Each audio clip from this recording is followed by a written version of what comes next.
state your full name? I, Nicholas Charles Panapinto. It just seems so tragic and senseless to me, his death. How does the vehicle roll over on flat ground?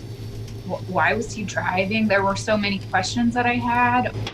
His life ended at 20 years old. He had his whole future ahead of him. The fact that that's been taken away now, I can't let that be for absolutely no reason.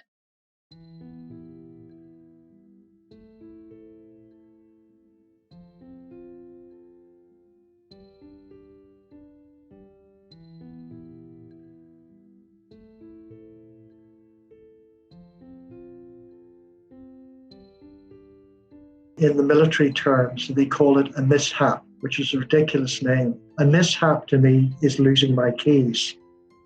It's not finding somebody dead. When Connor was killed, when we came back, we started to get more information. It was a preventable accident. More of these young people are being killed in training than in combat abroad. There can't be all these rollovers killing people all the time. This must be a mistake. No. He was an old soul. He would give little pep talks to people, including me. He had always wanted to go in the military pretty much his whole life. A good old boy, I guess you would call him. Hunting, fishing. He was everything to all of us. His eyes, when he would look at me, he just had these hazel eyes that had this yellow and green in them, and they would just light up. And when he looked at me, it was like our hearts were talking, you know?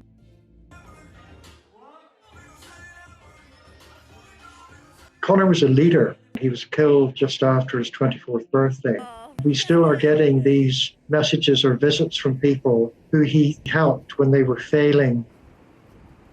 He would have been just 5 or 6. Susan was talking to him about 9/11. He said automatically to her, "Mom, when I grow up, I want to defend my country." It's the dreadful moment every parent fears. Nicholas's father, Anthony, called me, and he just told me, "Hey, you need to come over to my house right now." At about 8 p.m. at night at our home, I heard the doorbell ring. My wife was in the garden. I was reading in the front room. With Nicholas being 20 years old, he's in South Korea. Why would he be calling me? I cried. I got in the truck. I cried all the way to his house because I was just, as a mother, your mind is racing. And I saw a lieutenant colonel, a captain, and a staff sergeant in full dress uniform. And I knew this was bad. And I could tell when I saw his face that something really bad happened. And I just got out of the truck and I looked at him and I said, "Oh my God, what?"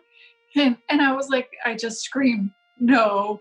Before they could say anything, I said to them, "Please don't tell me Connor is dead. Please just tell me he's wounded." They said, "I'm so sorry, sir. On behalf of the president of the country, I have to inform you, your son has passed away. He was killed on active duty in training."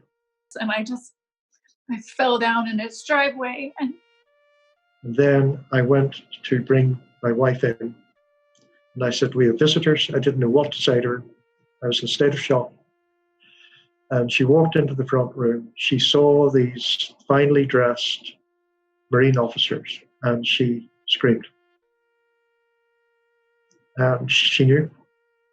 So when I went inside, it was, there were two. There was a chaplain standing just like the movies. And they say, "Oh, the Army's regrets to inform you," and your whole world just...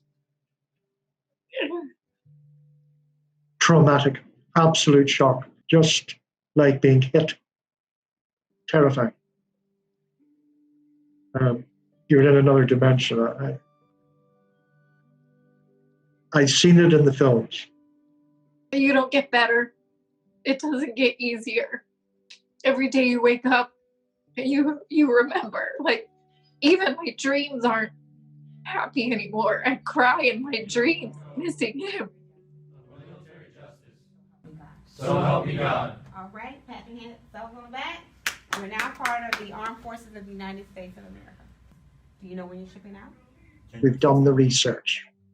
And it was clear to us after a few weeks that this was a major problem. The old argument of different circumstances, different vehicles, different conditions that the Pentagon, the Marine Corps, and the Army was playing didn't work anymore. No, guys, sorry, you have a system problem here, and we're going to help you fix it. Just really hoping that we can all push for change that saves lives, and that our children haven't died in vain. I no longer fear death. If I died tomorrow, well, I wouldn't want to, but I'll be with Connor. That's what keeps me going. So every day is like a small little victory. You know, we're one day closer to Nicholas. You just have to take it like 1 minute at a time.